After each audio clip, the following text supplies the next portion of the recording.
Hi, my name is Yochanon Bogart, and this is my favorite story. There was once a shliach of the Lubavitcher Rebbe who had a Chabad house in Albany, New York, upstate New York, and he was traveling down to New York City for bringing to get together with other Hasidim. Along the way, near Ithaca or Schenectady, his car broke down, and he did the normal thing. You call AAA, you get towed to the nearest gas station. There's only one around that area, and he said, "How long will it take to repair the car?" A few days. So he asked, "Can you rent me another car? Is there a car rental service anywhere?" He says, "Well, not around here." And he says, "Do you have any cars to rent?" He says, "Not really any cars." He says, "Wait, I do have one." And he says, "Well, what is it? Can it run?" "Oh, yes, it runs very well." And he says, "Well, let me see it." "Okay, you may not want to rent it, though." He says, "Show it to me." It's a big, beautiful black hearse. And he says, "Will it get me to New York?" He says, "Yes, it will." So the shliach rents the hearse, and he starts traveling down to the New York State Thruway, down to New York. About within a few minutes, he realizes, wait a second, there must be some reason why my car broke down here. This mechanic might be Jewish. He quickly turns around, goes back. "Hello there. How can I help you?" He says, "Well, I'm just curious.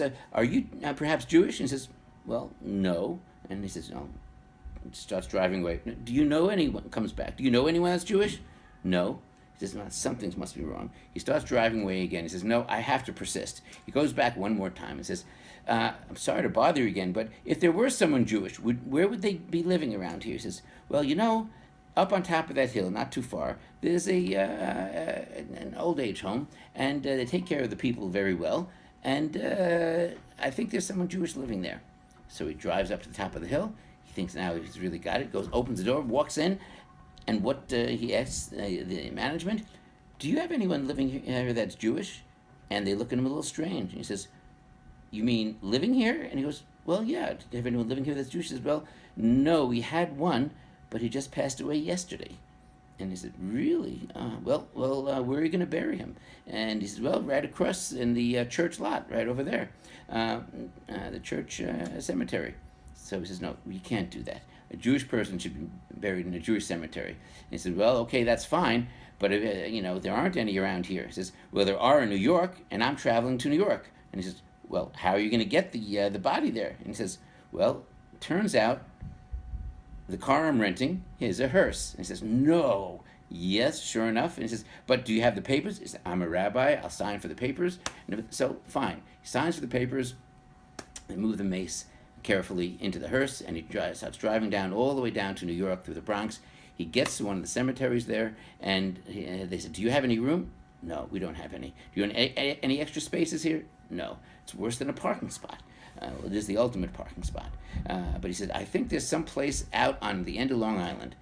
He has to drive all the way out, another 100 miles to go there. So, sure he does, drives all the way out there, and he finally finds someone that knows a cemetery that has some extra plots. And he says, "Where is it?" "It's back in New York, in the Bronx." So he drives all the way back, but now he knows that there'll be a spot. So he says, "Do you have any spots?" He gets there. "Yes, we do." And he says, "Great, let's sign the papers and then arrange for this Jewish gentleman to be buried." And it's signing the papers. He says, "By the way, how do you have these extra burial plots?" And he says, "Well, quite a long time ago, a man donated a large number of them just for this purpose." And he said, "Well, that was a good mitzvah. That was a good deed."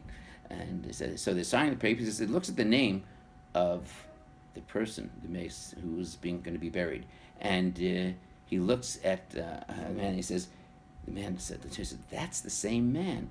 That's the man that donated all these plots many, many years ago." And so the shliach says, "Yes, this is Basher." And that's the end of the story. The man was buried properly in a Jewish cemetery. So why is this a favorite story? It gives me an inkling of what must be happening in Shemayim, in the heavens. I mean, can you just imagine a yid like that, generous yid, is about to be buried in a Goyish cemetery, and so it comes down from Shemayim. He will not be buried there. Malachim make it happen, or something to that extent.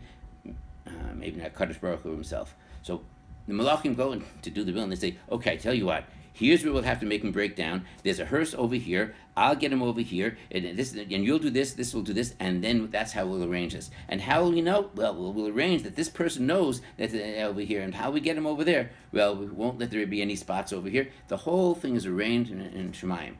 Why? So the alternative to that is to think that this whole thing is just one big coincidence, and I just don't think that's the case. So I hope you enjoyed the story, and have a Chag Sameach.